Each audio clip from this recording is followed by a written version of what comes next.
Hello friends, स्वागत है आप सभी का आपके अपने YouTube channel study session with HM में। तो फ्रेंड्स, आज हम आरबीसी क्लास 10 हिंदी क्षितिज चैप्टर नंबर 15 यानी अध्याय नंबर 15 ईर्षा तू ना गई मेरे मन से रामधारी सिंह दिनकर जी द्वारा रचित इस पाठ को स्टार्ट करेंगे।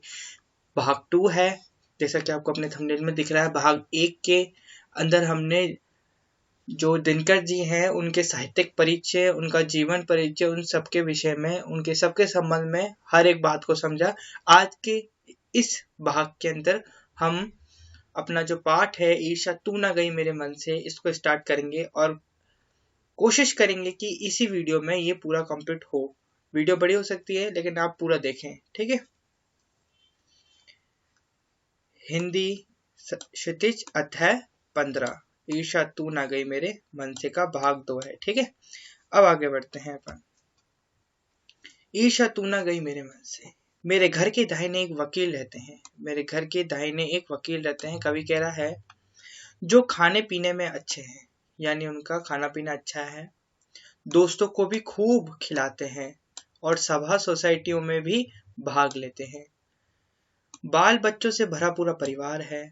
नौकर भी सुख देने वाले और पत्नी भी अत्यंत मृदुभाषिणी है, ठीक है। भला एक सुखी, अच्छा यहाँ पर एक वर्ड आ रहा है मृदुभाषिणी। मृदुभाषिणी का अर्थ क्या होता है? मीठा बोलने वाली पत्नी भी है। यानी अभी तक कवि हैं, कवि के पास में एक वकील रहते हैं, उनके पास सब कुछ है, जीवन बहुत सुखी है उनका, यानी खाने पीने के लिए भी सब कुछ है, नौकर कहना मानता है, बाल बच्चे भी हैं, जो उनकी पत्नी है वो भी मृदुभाषिणी है, सब कुछ अच्छा चल रहा है। आगे पढ़ते हैं। भला एक सुखी मनुष्य को और क्या चाहिए? कवि बोल रहा है एक सुखी मनुष्य को और क्या चाहिए इससे, कि उसकी पत्नी मृदुभाषिणी हो, उसके नौकर जो है उसके कहना मानते हो, उसके बाल बच्चे हों और खाने पीने को सब कुछ, पढ़ाई हो, अनाज वनाज। तो ऐसी स्थिति, ऐसी परिस्थिति एक सुखी जो मनुष्य होता है उसके लिए बहुत अच्छी है। और क्या चाहिए? मगर मगर वह सुखी नहीं है। मतलब वकील जो साहब है वो सुखी नहीं है। क्यों सुखी नहीं है? देखते हैं। उनके भीतर कौन सा दाह है? उनके भीतर कौन सा दाह है? दाह यानी जलन। दाह यानी क्या होती है? जलन। उनके मन में ऐसी कौन सी जलन है? इसे मैं भली भांति जानता हूँ। कवि बोल रहा है इसे मैं भली भांति जानता हूँ, उस दाह को यानी उस जलन को मैं भली भांति जानता हूँ। दरअसल उनके बगल में जो बीमा एजेंट है, उनके वैभव की वृद्धि से वकील साहब का कलेजा जलता रहता है। क्या है? क्या जलन है? क्या दाह है? कि जो वकील साहब हैं उनके बगल में ही एक बीमा एजेंट रहते हैं, उनका वैभव, वैभव यानी धन संपदा को देखकर, वैभव का अर्थ होता है धन संपदा को देखकर उनके उनके वैभव की वृद्धि से वकील साहब का कलेजा जलता रहता है। कलेजा यानी मन कसोटता रहता है। वकील साहब को भगवान ने जो कुछ दे रखा है वह उनके लिए काफी नहीं दिखता। जब वह बीमा एजेंट को देखते हैं वकील साहब, तो वकील साहब को जो भगवान ने दे रखा है वो उनको कम लगता है, कि मेरे लिए कम है, ठीक है। वह इस चिंता में भुने जा रहे हैं कि काश एजेंट की मोटर, यानी बीमा एजेंट की मोटर, उसकी मासिक आय और उसकी तड़क भड़क मेरी भी होती। तड़क भड़क यानी शानो शौकत मेरी भी होती। तड़क और भड़क, इसका अर्थ क्या होता है? शानो शौकत यानी महिमा, जिस प्रकार से कह सकते हैं, है ना। तो इसको रब करते हैं, आगे बढ़ते हैं। लिखा है ईर्ष्या का यही अनोखा वरदान है, यानी जिसको ईर्ष्या यानी जलन, ईर्ष्या का अर्थ होता है जलन करना, है ना। मतलब जो जलन करने लग जाता है ना, उसका यही वरदान है कि जो उसके पास चीजें होती है ना, जो उसके सुख की चीजें होती है, वो उसको क्या लगने लग जाती है? कमी लगने लग जाती है, जिससे वो जलता है, जिससे वो उसकी तुलना करता है। यानी हम वकील साहब और एजेंट बीमा इन दोनों की बात करें तो यहाँ पर जो वकील साहब है वो अपनी तुलना किससे कर रहे हैं? बीमा एजेंट से कर रहे हैं, ठीक है ना। और वकील साहब के पास जितने भी सुख सुविधा है उसको वो कम आंक रहे हैं, है ना। ये बातें हैं। जिस मनुष्य के हृदय में ईर्ष्या घर बना लेती है, वह उन चीजों से आनंद नहीं उठाता जो उसके पास मौजूद है, बल्कि उन वस्तुओं से दुख उठाता है जो दूसरों के पास है। समझ में आया? सीधी सीधी लाइनें कोई समझने का है ही नहीं। जिस मनुष्य के हृदय में ईर्ष्या घर बना लेती, यानी जिस मनुष्य के हृदय में यानी मन में ईर्ष्या आ जाती है, वो क्या करता है, वह उन चीजों से आनंद नहीं उठाता जो उसके पास मौजूद है ना, बल्कि उन वस्तुओं से दुख उठाता है जो दूसरों के पास है। ठीक है, वह अपनी तुलना दूसरों के साथ करता है और इस तुलना में अपने पक्ष के सभी अभाव का अर्थ होता है कमी, अपने पक्ष यानी अपने और की अपनी तरफ की सभी जो कमियां हैं उसके हृदय पर दंश मारते हैं। दंश यानी डंक होता है ना, डंक मारते हैं यानी चुभन पैदा करते हैं। एक प्रकार की एक कील या एक कांटा जब अपने चुभता है ना, उस प्रकार का प्रहार एक ईर्ष्यालु व्यक्ति को सहना पड़ता है जब वो अपनी तुलना किसी दूसरे के साथ करता है। और ये दंश मैंने देखा, या मैंने आपको समझाया, एक कांटा जब अपने लगता है तब अपन को दंश का प्रभाव यानी एक डंक सा लगता है। उसी प्रकार रूपक अपने इमेजिन कल्पना कीजिए, यहाँ पर एक ईर्ष्यालु व्यक्ति के लिए वो कांटा क्या है, एक ईर्ष्यालु व्यक्ति के लिए वो कांटा क्या है जिसके कारण उसको वो दंश, वो चुभन पैदा हो रही है, वो है अभाव यानी उसकी कमी। लिख रखा है यहाँ पर, मैं आपको इंगित करवाता हूं कि वह अपनी तुलना दूसरों के साथ करता है और इस तुलना में अपने पक्ष के सभी अभाव उसके हृदय पर दंश मारते हैं, यानी उसके हृदय में चुभन पैदा करते हैं, उसके हृदय में डंक जैसा प्रभाव, जैसे डंक एक लगता है उसकी जैसी आहत पहुंचती है। आगे बढ़े। दंश के यानी चुभन की इस जलन को भोगना कोई अच्छी बात नहीं है ना। क्यों हम फालतू में किसी से अपनी तुलना कर अपने जो अभाव है, अपनी जो कमियां हैं, उनको पैदा करके उनके कारण दंश का प्रभाव महसूस करें? क्यों? लेकिन लिख रखा है, मगर ईर्ष्यालु मनुष्य करे भी तो क्या।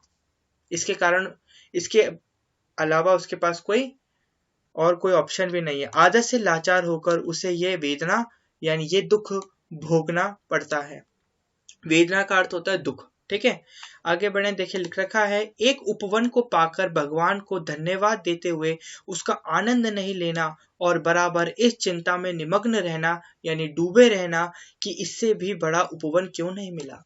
उपवन का वैसे अर्थ होता है उद्यम यानी गार्डन। ठीक है, लेकिन यहाँ पर उपवन का अर्थ है सुखी जीवन, है ना। तो एक बार वापस से देखो, एक उपवन यानी एक सुखी जीवन को पाकर भगवान को धन्यवाद देते हुए उसका आनंद नहीं लेना और बराबर इस चिंता में निमग्न यानी डूबे रहना कि इससे भी बड़ा सुखी जीवन क्यों नहीं मिला।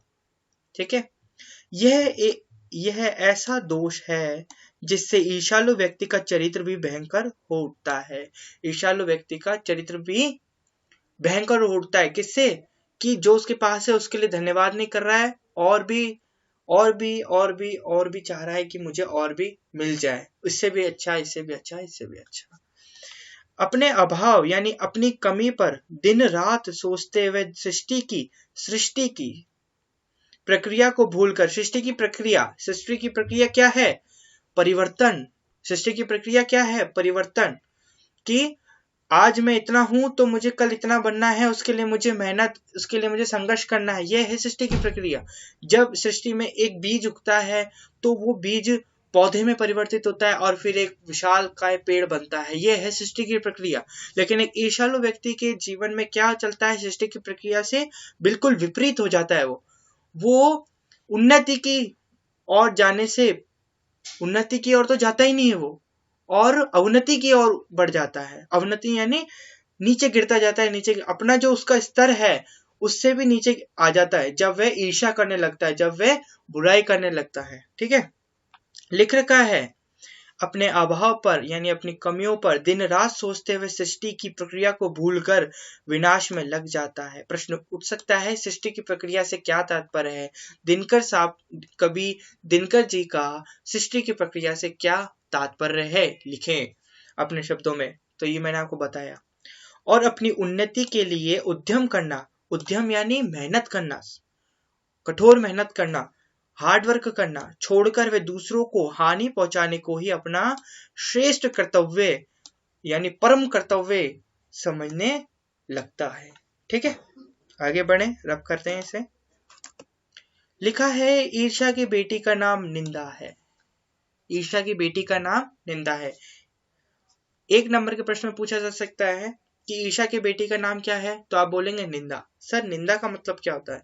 निंदा का मतलब होता है बुराई करना, किसी की बुराई करना। ठीक है, अगर जो ईर्ष्या करता है, जो जलन करता है, वो संभवतया बुराई भी करेगा, ये मान के चलना आप। ठीक है, अभी इस बात को किस प्रकार से कवि स्पष्ट करते हैं वो अपन समझते हैं। जो व्यक्ति ईर्ष्यालु होता है वह बुरे किस्म का निंदक भी होता है। दूसरों की निंदा वह इसलिए करता है कि इस प्रकार दूसरे लोग जनता अथवा मित्रों की आंखों से गिर जाएंगे और जो स्थान है उस पर मैं अनायास यानी बिना परिश्रम यानी बिना उद्यम करे ही बैठा दिया जाऊंगा।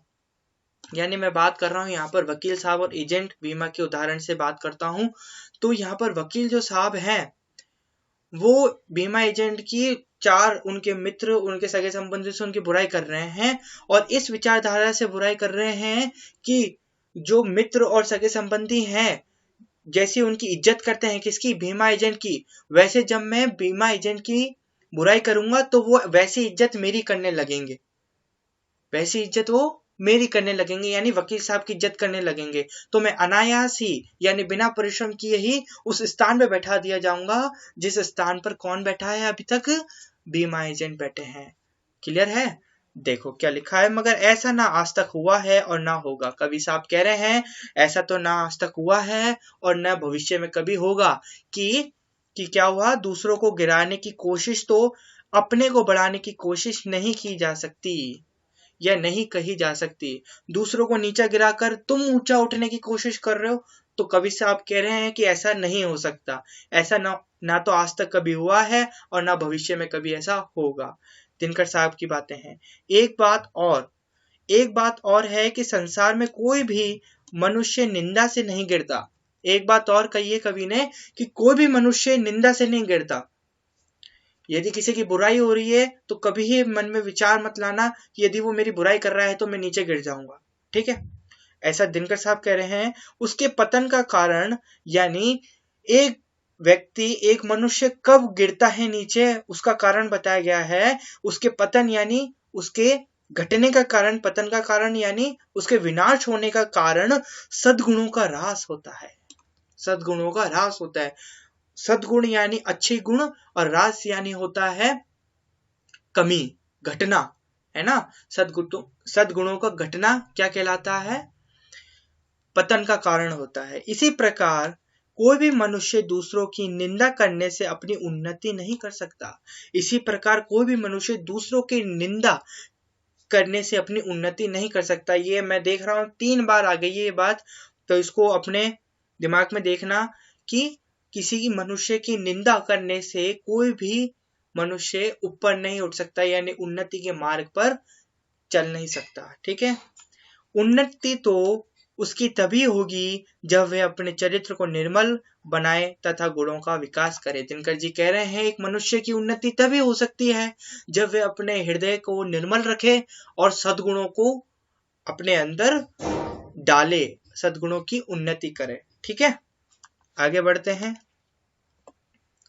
लिखा है ईर्ष्या का काम जलाना है, मगर सबसे पहले वह उसी को जलाती है जिसके हृदय में उसका जन्म होता है। ईर्ष्या का क्या कार्य है? ईर्ष्या क्या करती है? ईर्ष्या का काम है जलाना, वो जलाती है। लेकिन वो किसको जलाती है? सबसे पहले तो वो उसी व्यक्ति को जलाती है जिसके हृदय में वो उपज रही है, यानी जिसके हृदय में वो है ना, जिसके मन में, मैंने अभी स्टार्टिंग में बोला था, जिसके हृदय में सबसे पहले ईर्ष्या घर करती है, यानी ईर्ष्या घर बना लेती है, उसके ही मन में क्या आती है? बुराई उत्पन्न होती है, और बुराई से क्या आती है? निंदा आती है। ठीक है, तो लिख रखा है ईर्ष्या का काम जलाना है, मगर सबसे पहले वह उसी को जलाती है जिसके हृदय में उसका जन्म होता है। आप भी ऐसे बहुत से लोगों को जानते होंगे जो ईर्ष्या और द्वेष की साकार मूर्ति हैं। ईर्ष्या और द्वेष की साकार मूर्ति हैं। कवि कह रहे हैं ऐसे लोगों को, आप भी बहुत सारे लोगों को ऐसे जानते होंगे जो ईर्ष्या की साकार मूर्ति, साकार यानी सजीव, मूर्ति यानी स्वरूप, साकार यानी सजीव, मूर्ति यानी स्वरूप। ध्यान से देखना, साकार मूर्ति कभी कभी ऐसे उठा के, कभी कभी नहीं, ये आ रखे हैं एग्जाम में इसलिए बता रहा हूं, ऐसा का ऐसा पैराग्राफ उठा के दे देते हैं और बोलते हैं इसके सप्रसंग व्याख्या कीजिए कि इस गद्यांश में क्या बताया गया है हमारे को बताइए।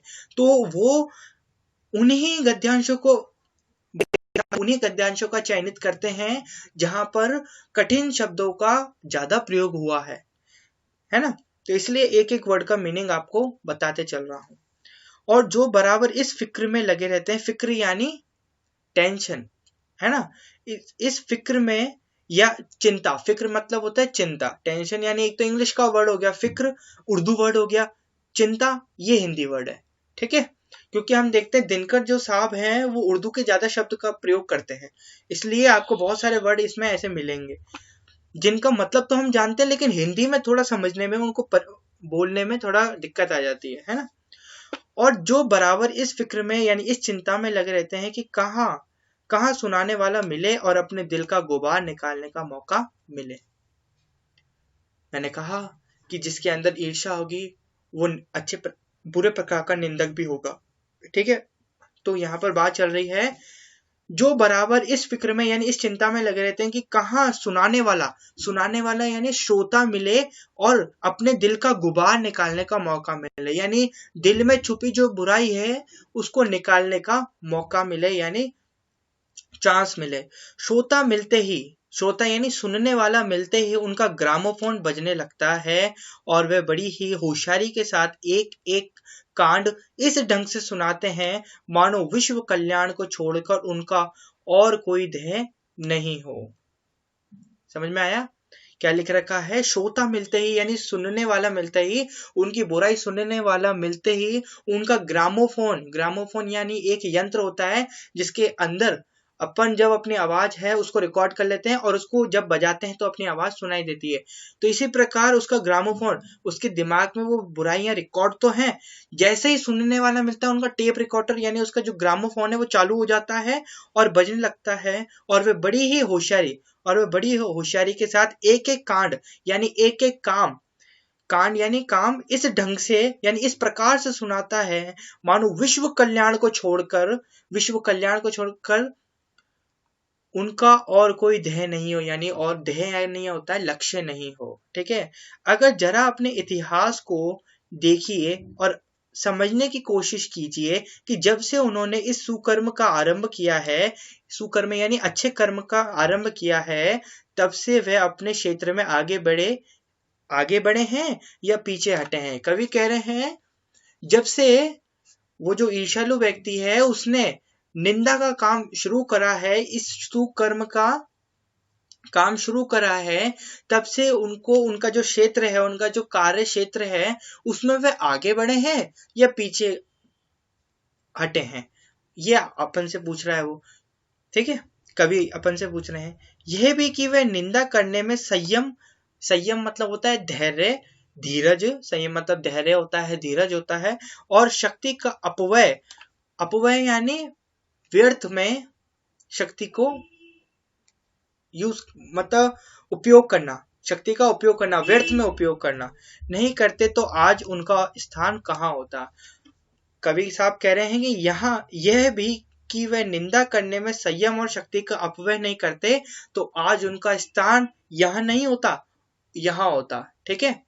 ये कह रहे हैं कवि। आगे बढ़े। चिंता को लोग चिता कहते हैं, जिसे किसी प्रचंड चिंता ने पकड़ लिया है उस बेचारे की जिंदगी ही खराब हो जाती है। किंतु ईर्ष्या शायद फिर चिंता से भी बदतर चीज है, क्योंकि वह मनुष्य के मौलिक गुणों को ही कुंठित बना डालती है। बहुत अच्छा है पैराग्राफ, ढंग से समझेंगे। चिंता को लोग चिता कहते हैं। हमने कई बार सुना है कि चिंता को लोग चिता के नाम से भी जानते हैं कि जो चिंता करेगा वो चिता पर जरूर चढ़ेगा। लेकिन कवि साहब कह रहे हैं जिसे किसी प्रचंड चिंता ने पकड़ लिया है। प्रचंड यानी बहुत ही शक्तिशाली शक्तिशाली चिंता ने पकड़ लिया है, उस बेचारे की जिंदगी ही खराब हो जाती है, उस बेचारे की जिंदगी ही खराब हो जाती है। लेकिन यहाँ पर कवि साहब कह रहे हैं किंतु ईर्ष्या शायद फिर चिंता से भी बदतर चीज है, यानी खराब चीज है, यानी उससे ज्यादा भयानक चीज है। कौन? ईर्ष्या। क्यों? क्यों भाई? क्यों खराब है, क्यों भयानक है, क्यों बदतर है ईर्ष्या चिंता से? कारण अगली लाइन में लिख रखा है, क्योंकि वह मनुष्य के मौलिक गुणों को ही कुंठित बना डालती है। वो मनुष्य के जो मौलिक गुण है, मौलिक गुण यानी सच बोलना, झूठ नहीं बोलना, दूसरों बड़ों का आदर करना, छोटों का सम्मान करना, इन सारे मौलिक गुण जो हैं हमें हमारे माँ बाप से जो मिलते हैं, उन्हीं को ही कुंठित कर डालती है। कुंठित यानी उसको ऐसे पर्दे के अंदर बंद कर देती है कि वो दिख ही नहीं पाते, वो उजागर ही नहीं हो पाते। ठीक है, उनका हम उपयोग ही नहीं कर पाते, जो हमारे पास मौलिक गुण है उनका उपयोग ही नहीं कर पाते। इस प्रकार के चीजें करती है क्या? ईर्ष्या। आगे लिखा है, मृत्यु शायद फिर भी श्रेष्ठ है। मृत्यु शायद फिर भी श्रेष्ठ है बनिस्पत, यानी इसके अलावा इसके कि हमें अपने गुणों को कुंठित बनाकर जीना पड़े। चिंताग्ध व्यक्ति समाज की दया का पात्र है, किंतु ईर्ष्या से जला भुना आदमी जहर की चलती फिरती गठरी के समान है, जो हर जगह वायु को दूषित करती फिरती है। वापिस इस का मतलब है समझो, मृत्यु शायद फिर भी श्रेष्ठ है। कभी बोल रहे हैं कि मृत्यु शायद श्रेष्ठ हो सकती है, श्रेष्ठ है बनिस्पत। अब यहाँ पर एक वर्ड आया बनिस्पत, बजाय इसके। बनिस्पत का अर्थ होता है बजाय इसके कि हमें अपने गुणों को, जो हमारे मौलिक गुण हैं, उनको कुंठित बनाकर यानी उनको छुपा कर जीना पड़े। चिंताग्ध व्यक्ति यानी जो चिंता मग्न व्यक्ति है, समाज की दया का पात्र है। एक चिंता मग्न जो व्यक्ति है वो एक बार को समाज जो है उसका दया का पात्र बन सकता है, किंतु ईर्ष्या से जला भुना आदमी, यानी जो ईर्ष्या से लिप्त आदमी है, जहर की चलती फिरती गठरी के समान है। जहर की चलती फिरती गठरी यानी ठेले के समान है, जो हर जगह वायु को दूषित करती फिरती है, जो हर जगह वायु को दूषित करती फिरती है। आगे बढ़ेंगे, ईर्ष्या मनुष्य का चारित्रिक दोष नहीं है, यानी ईर्ष्या जो है वो उसका चारित्रिक दोष नहीं, यानी उसके चरित्र को दर्शाने वाला दोष नहीं है। प्रत्येक इससे मनुष्य के आनंद में भी बाधा पड़ती है ना। प्रत्युत इससे मनुष्य के आनंद में भी बाधा पड़ती है, यानी जो मनुष्य ईर्ष्या को अपने अंदर रखता है वो कभी भी खुश नहीं रह सकता। इस लाइन का ये मतलब है, ठीक है, वो कभी भी खुश नहीं रह सकता।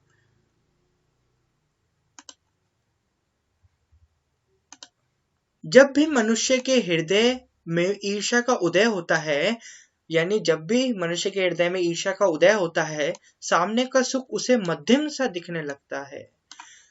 क्या लिख रखा है? जब भी मनुष्य के हृदय में ईर्ष्या का उदय होता है, यानी जब भी मनुष्य के हृदय में ईर्ष्या का उदय यानी भाव आता है, मतलब ईर्ष्या उठती है, तो सामने जो सुख दिखाई देता है ना, सामने हमारे जो भी सुख है वो भी मध्यम सा दिखने लगता है, यानी मंद सा दिखने लगता है, यानी धीरा धीरा दिखने लगता है। यानी सुख की तरह, जैसे सुख होता है ना उसकी तरह नहीं दिखता, हम तो उसको मतलब मध्यम सा दिखता है, उसका एहसास ही नहीं होता सुख का, ठीक है ना। इस प्रकार से कवि कह रहा है। पक्षियों के गीत में जादू नहीं रह जाता। जिसके मन में ईर्ष्या रहती है उसका क्या हाल हो जाता है वो बता रहे हैं कवि। पक्षियों के गीत में जादू नहीं रह जाता, फूल तो ऐसे हो जाते हैं मानो वे देखने के योग्य ही नहीं हो। इस प्रकार का मनोभाव यानी मनोदृष्टा हो जाती है एक मनुष्य की जिसके हृदय में ईर्ष्या का वास होता है। आगे बढ़ते हैं, देखते हैं। आप कहेंगे कि निंदा के बाण अपने प्रतिद्वंदियों को भेद कर हंसने में एक आनंद है। आप कहेंगे, कवि कह रहे हैं, आप कहेंगे कि निंदा के बाण यानी हम जब किसी की बुराई करते हैं उसके बाण अपने प्रतिद्वंदी यानी अपना जो कॉम्पिटिटर है, अपना जो प्रतिद्वंदी है, अपन से जो लड़ने वाला है, को भेद कर हंसने में एक आनंद है। यानी जब हम किसी की बुराई करते हैं तो हमें जो आनंद प्राप्त होता है ना, वो बोल रहे हैं उसको हंसकर जो आनंद प्राप्त होता है ना वो बढ़िया है। लेकिन कवि कह रहे हैं और यह आनंद ईर्ष्यालु व्यक्ति का सबसे बड़ा पुरस्कार है। जब वो किसी की बुराई करता है, जब एक ईर्ष्यालु व्यक्ति किसी की, अपने जो प्रतिद्वंदी है उसकी बुराई करता है और जो जिससे वो हंसकर एक परम आनंद की अनुभूति करता है ना, वो उसके लिए परम पुरस्कार होता है, वो उसके लिए सबसे बड़ा पुरस्कार होता है, जैसा कवि ने कहा है। मगर कवि कह रहे हैं, यहीं रुकिए, मगर यह हंसी मनुष्य की नहीं, मगर यह हंसी मनुष्य की नहीं है, राक्षस की हंसी होती है। यह आनंद दैत्यों का आनंद होता है। यह हंसी जो वो हंसते हैं दूसरों की निंदा करके, दूसरों की बुराई कर, वो हंसी किसकी हंसी होती है? मनुष्य की हंसी नहीं होती, वो राक्षस की हंसी होती है। और हंसकर जो वो आनंद प्राप्त करते हैं, वो आनंद मनुष्य का आनंद नहीं होता, वो आनंद किसका होता है? दैत्यों का आनंद होता है। क्लियर है? आगे बढ़ेंगे, देखेंगे ईर्ष्या का एक पक्ष सचमुच ही लाभदायक हो सकता है। अब यहाँ पर अभी तक हम नकारात्मक पक्षों की बात कर रहे थे, अब अभी तक हम हानियों की बात पर चर्चा कर रहे थे। अब कवि हमारे को ला रहा है कहाँ पर? अब कवि हमें कहाँ ला रहा है? इसके कुछ लाभदायक पक्षों के तरफ ला रहा है। तो लाभदायक पक्ष के देखे तो ईर्ष्या का एक पक्ष सचमुच ही लाभदायक हो सकता है, जिसके अधीन हर आदमी, हर जाति, हर दल अपने को अपनी प्रतिद्वंदी का समकक्ष बनाना चाहता है, किंतु यह तभी संभव है जबकि ईर्ष्या से जो प्रेरणा आती हो वह रचनात्मक हो, वह रचनात्मक हो। जैसा कि मैंने आपको भाग 1 में भी बताया था, एक छात्र का उदाहरण देकर, उसी प्रकार से यहाँ पर कवि समझा रहे हैं, कवि बोल रहे हैं ईर्ष्या का एक पक्ष सचमुच ही लाभदायक हो सकता है। यानी एक पक्ष ऐसा भी है जो लाभदायक हो सकता है। वो क्या पक्ष है? जिसके अधीन हर आदमी, जिसके अंतर्गत हर आदमी, हर जाति और हर दल अपने को अपने प्रतिद्वंदी यानी जिससे अपनी तुलना कर रहा है, जिससे वो लड़ रहा है, अपने प्रतिद्वंदी का समकक्ष बनाना चाहता हो, यानी अपना जो प्रतिद्वंदी है उसके स्तर तक पहुंचना चाहता हो, है ना, चाहता हो। किंतु यह तभी संभव है, लेकिन ये तभी संभव है कि एक ईर्ष्यालु व्यक्ति अपने प्रतिद्वंदी की समकक्ष तक पहुंच सके। ये तभी संभव है जबकि ईर्ष्या से जो प्रेरणा आती हो, वह रचनात्मक हो। ठीक है, यानी वो क्रिएटिव हो। ठीक है, अक्सर तो ऐसा ही होता है कि ईर्ष्यालु व्यक्ति यह महसूस करता है कि कोई चीज है जो उसके भीतर नहीं है। अक्सर तो ऐसा ही होता है कि ईर्ष्यालु व्यक्ति यह महसूस करता है कि कोई चीज है जो मेरे अंदर या मेरे भीतर नहीं है। कोई वस्तु है जो दूसरों के पास है, किंतु वह यह नहीं समझ पाता कि इस वस्तु को प्राप्त कैसे करना चाहिए, और गुस्से में आकर वह अपने किसी पड़ोसी, मित्र या समकालीन व्यक्ति को अपने से श्रेष्ठ मानकर उससे जलने लगता है, जबकि ये लोग भी अपने आप से शायद वैसे ही असंतुष्ट हों। है ना, यहाँ पर कवि कह रहा है कि एक ईर्ष्यालु व्यक्ति हमेशा ऐसा सोचता है कि मेरे में कुछ कमी है, लेकिन वो कमी क्या है उसको मैं पूरा कैसे करूं, ये सोचने के बजाय वो ये अपने जो समकालीन यानी कालीन यानी होता है समय, यानी समान जो समय है अपने आसपास के जितने भी मित्र उनसे जलने लगता है। और कवि कह रहा है कि वो जिनसे जलने लगता है ना, वो भी कहीं ना कहीं, वो मनुष्य भी अपने में इसी प्रकार की असंतुष्टि को लेकर चलते हैं। लेकिन वो कुछ लोग ऐसे होते हैं कि वो ओवरकम कर जाते हैं इससे। कुछ लोग होते हैं कि वो सोचते हैं यार मैं क्यों नहीं बढ़ पा रहा हूँ आगे, वो इस पर मनन करते हैं और इसका कारण ढूंढते हैं और उस पर रचनात्मक कार्य करते हैं। जैसा कवि ने पिछले वाले इसमें कहा कि वह रचनात्मक हो इसके बजाय, इसलिए क्रिएटिव होना पड़ता है। ठीक है, थोड़ा मनन करना पड़ता है, एक जगह शांत बैठकर हमारे को देखना पड़ता है कि हम कौन से क्षेत्र में, ये कौन से आयाम में, जीवन के ऐसा कौन सा आयाम है जिसके अंतर्गत हम निम्न स्तर में हैं और हम उसको उच्च स्तर में कैसे लेके जा सकते हैं, ये थोड़ा मनन करना पड़ता है। ठीक है, आगे लिख रखा है, आपने यही देखा होगा कि शरीफ लोग ये सोचते हुए अपना सिर खुजलाया करते हैं कि फला आदमी मुझसे क्यों जलता है। जो शरीफ लोग होते हैं वो ये सोचते हुए अपना सिर खुजलाते हैं, यानी थोड़ा सोचने की दृष्टि से वो सोचने लगते हैं कि फलाना आदमी, यहाँ पर ये उर्दू वर्ड आया फलाना, फला, तो इसका ये दूसरा आदमी मुझसे क्यों जलता है? क्यों जलता है मुझसे वो? क्या कारण है ऐसा? मैंने तो कोई उसकी भैंस नहीं मारी जो वो मुझसे जल रहा है। क्यों जलता है वो? एक शरीफ आदमी की ये मानसिकता है।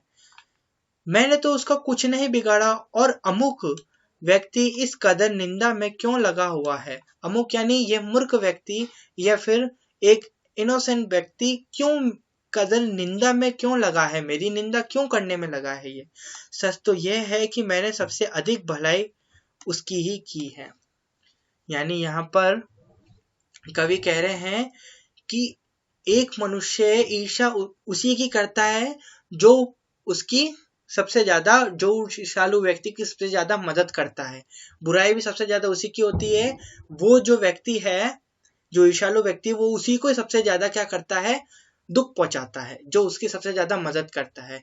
तो वो जो शरीफ आदमी वो कह रहा है सच तो ये है कि मैंने सबसे अधिक भलाई उसी की करी थी, इसलिए वो सबसे ज्यादा मुझे को ही क्या करता है, ईर्ष्या से मेरी बुराई करता है, मेरी निंदा करता है और मुझे दुख पहुंचाता है। ये सोचते हैं मैं तो पाक साफ हूं, मुझ में किसी व्यक्ति के लिए दुर्भावना नहीं, बल्कि अपने दुश्मनों की भी भलाई ही सोचा करता हूँ। फिर ये लोग मेरे पीछे क्यों पड़े हुए हैं? मुझ में कौन सा वह ऐब है, यानी वो अवगुण है जिसे दूर करके मैं इन दोस्तों को चुप कर सकता हूँ। एक शरीफ आदमी बोलता है कि मैं तो पाक हूँ, साफ हूँ, मुझ में किसी व्यक्ति के लिए दुर्भावना नहीं है, बल्कि मैं अपने दुश्मनों की भलाई ही करता हूँ। फिर भी ये लोग मेरे पीछे क्यों पड़े हुए हैं? मुझ में कौन सा ऐसा अवगुण है, मुझ में ऐसा कौन सा ऐब है जिसको दूर करके मैं इन मित्रों को चुप करा सकता हूँ। ऐसी भावना वो शरीफ व्यक्ति करता है। लेकिन क्या जाने कि वो तो भाई जिसकी तुमने सबसे ज्यादा मदद करी है, वो ही तुम्हारा क्या है, दुख दर्द का पात्र बना हुआ है। अब यहाँ पर कुछ दार्शनिक और जो विशेषज्ञ हैं वो क्या कहते हैं इस विषय में, देखिए। ईश्वर चंद्र विद्यासागर जब इस तजुर्बे से होकर गुजरे, यानी इस अनुभव, तजुर्बे का अर्थ होता है अनुभव से होकर गुजरे, तब उन्होंने एक सूत्र कहा, उन्होंने एक सूत्र बनाया, तुम्हारी निंदा वही करेगा जिसकी तुमने भलाई की है। ईश्वर चंद्र विद्यासागर का क्या स्टेटमेंट है, यानी क्या तथ्य है कि तुम्हारी निंदा वही करेगा जिसकी तुमने अधिक या सबसे ज्यादा भलाई की हो। यानी तुम्हारी सबसे ज्यादा बुराई वही मनुष्य करेगा जिसकी तुमने सबसे ज्यादा भलाई करी हो। ऐसा कौन कहता है? ईश्वर चंद्र विद्यासागर जी कहते हैं। ठीक है, आगे बढ़े तो एक और विशेषज्ञ हैं, और नित्सय जब इस कूचे से होकर निकला, यानी इस अनुभव से होकर निकले, तब उसने जोरों का एक ठहाका लगाया, यानी जोरों से हंसे और कहा, यार ये तो बाजार की मक्खियां हैं जो अकारण हमारे चारों ओर भिनभिनाया करती हैं। ये तो बाजार की मक्खियां हैं, यानी ईर्ष्यालु व्यक्तियों को किसके रूप में बताया गया? मक्खियों के रूप में, जो कि हमारे चारों ओर भिनभिनाया करती हैं। बाजार को जीवन के रूप में बताया गया है। ठीक है, लिखा है ये सामने प्रशंसा और पीछे निंदा किया करते हैं। निश्चय कहते हैं ये सामने तो प्रशंसा करते हैं, लेकिन पीठ पीछे क्या करते हैं? निंदा करते हैं। हम इनके दिमाग में बैठे हुए हैं, ये मक्खियां हमें भूल नहीं सकती, और चूंकि ये हमारे बारे में सोचा करती हैं, इसलिए ये हमसे डरती हैं और हम पर शंका भी करती है। शंका यानी हमारे को डाउट, संदेह भी करती हैं, हमारे पे चिंता भी करती हैं। ठीक है, ये जो मक्खियां हैं, निश्चय ने कहा है ये सामने तो प्रशंसा करती हैं, लेकिन पीठ पीछे हमारी क्या करती है? निंदा करती हैं। हम इनके दिमाग में बैठे हुए हैं, ये मक्खियां हमें भूल नहीं सकती, क्योंकि ये हमारे बारे में सोचा करती हैं। ये दिन भर हमारे बारे में सोचती हैं, इसलिए हमें भूल नहीं सकती, है ना। इसलिए ये हमसे डरती हैं और हम पर शंका भी करती है। ठीक है, ये मक्खियां हमें सजा देती हैं हमारे गुणों के लिए, है ना।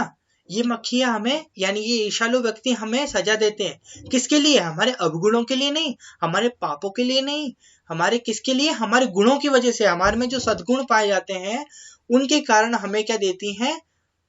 सजा देती हैं। ये ऐप को तो माफ कर देंगी, ये हमारे अवगुणों को तो माफ कर देंगी, क्योंकि बड़ों को ऐप को माफ करने में भी शान है, जिस शान का स्वाद लेने के लिए ये मक्खियां तरस रही हैं। ठीक है ना, बड़े क्या करते हैं, बड़े क्या करते हैं, छोटों के अवगुणों को माफ कर देते हैं, बोलते कोई बात नहीं, अगली बार ध्यान से करना, ये वाली तो गलती हो गई तुम्हारी, अगली बार से ध्यान रखना। इसी प्रकार ये जो होते हैं ना, इनको भी ये शान प्राप्त करनी होती है बड़े की, तो इसलिए ये भी हमारे जो अवगुण है उनको माफ कर देते हैं, और ये अपने आप को अपनी शान समझ लेते हैं कि हमने उसको माफ कर दिया और हम बढ़िया हो गए।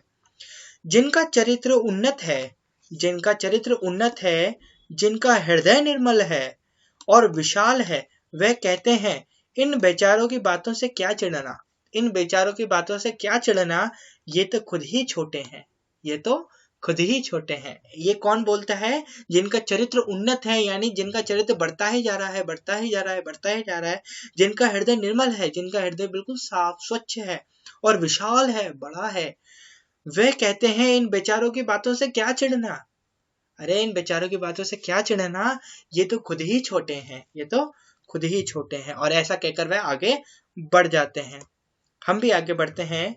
जिनका दिल छोटा है और दृष्टि संकीर्ण है, जिनका दिल छोटा है और दृष्टि सुकड़ी हुई है, वे मानते हैं कि जितनी भी बड़ी हस्तियां, यानी जितनी भी बड़ी जो अचीवमेंट्स हैं, हस्तियां हैं, उनकी निंदा ठीक है। हस्तियां यानी जैसे महात्मा गांधी हो गए, विवेकानंद जी हो गए, ये सभी हस्तियां ही हैं। वह मानते हैं कि जितनी भी बड़ी हस्तियां हैं उनकी निंदा ठीक है, उनकी बुराई ठीक है। और जब हम प्रीति, उदारता, भल मन साहत का बर्ताव करते हैं, तब भी वे यही समझते हैं कि हम उनसे घृणा कर रहे हैं, और हम चाहें उनका जितना उपकार करें, बदले में हमें अपकार ही मिलेगा। यानी कवि यहाँ पर कह रहे हैं कि जिनका दिल छोटा है और दृष्टि संकीर्ण है, वे मानते हैं कि जितनी भी बड़ी हस्तियां हैं उनकी निंदा ठीक है। और जब हम प्रीति यानी प्रेम, उदारता यानी लाइब्रेरी, भल मन साहत यानी मन को भला मानकर बर्ताव करते हैं, तब भी वह यही समझते हैं कि हम उनसे घृणा कर रहे हैं। हम पूरे उदारता के साथ बोलते हैं, भाई हम उनसे बहुत अच्छा व्यवहार करते हैं, फिर भी वो ये समझते हैं कि हम उनसे घृणा कर रहे हैं, और हम चाहें उनका जितना उपकार करें, यानी उनकी कितनी ही भलाई कर लें, बदले में हमें अपकार ही मिलेगा, यानी बुराई ही मिलेगी, यानी अनादर ही मिलेगा। दरअसल हम जो उनकी निंदा का जवाब ना देकर चुप्पी साधे रहते हैं, यानी कोई हमारी क्या कर रहा है, निंदा कर रहा है। कवि कह रहा है कि कोई जब भले मानस की निंदा कर रहा होता है, तब भला मानस उसकी निंदा का जवाब नहीं देता, वो चुप्पी साधे रहता है, तो वो ईर्ष्यालु व्यक्ति क्या सोचता है, देखो कवि लिख रहे हैं, उसे भी वह ईर्ष्यालु व्यक्ति हमारा अहंकार समझते हैं, हमारा घमंड समझते हैं, कि हम घमंड करके हम चुप बैठे हुए हैं। बताओ ये भी कौन सी बात हुई। खुशी तो उन्हें तभी हो सकती है जब हम उनके धरातल पर उतर कर उनके छोटेपन के भागीदारी बन जाएं। यानी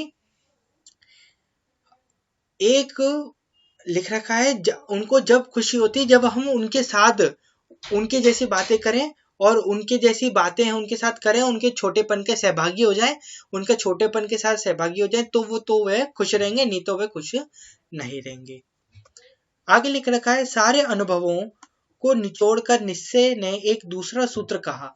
अब उन्होंने जितने भी उनके अनुभव थे उन सभी को जोड़ लिया निश्चय ने, और उन सभी को जोड़कर उन्होंने एक और सूत्र निकाला। उन्होंने कहा, आदमी जो गुण महान समझे जाते हैं, आदमी में जो गुण महान समझे जाते हैं, उन्हीं के चलते लोग उससे जलते भी हैं। बहुत ही बड़ा सूत्र निकाल दिया निश्चय ने। आदमी में जो गुण महान समझे जाते हैं, उन्हीं के चलते लोग उससे जलते हैं। तो ईर्ष्यालु लोगों से बचने का क्या उपाय है। अब यहाँ पर प्रश्न उठ रहा है, और यही हमारा जो पाठ है उसका अंतिम चरण है। ठीक है, हमारे पाठ का अंतिम चरण आपके समक्ष है। तो ईर्ष्यालु लोगों से बचने का क्या उपाय है। एक प्रश्न दिया गया है कि ईर्ष्यालु लोगों से कैसे बच सकते हैं। तो इसके विषय में निश्चय कहता है कि बाजार की मक्खियों को छोड़कर एकांत की ओर भागो। बाजार की जितनी भी मक्खियां हैं उनको छोड़ो और एकांत में जाओ, एकांत की ओर भागो। जो कुछ भी अमर तथा महान है, उसकी रचना और निर्माण बाजार के सुयश से दूर रहकर किया जाता है ना।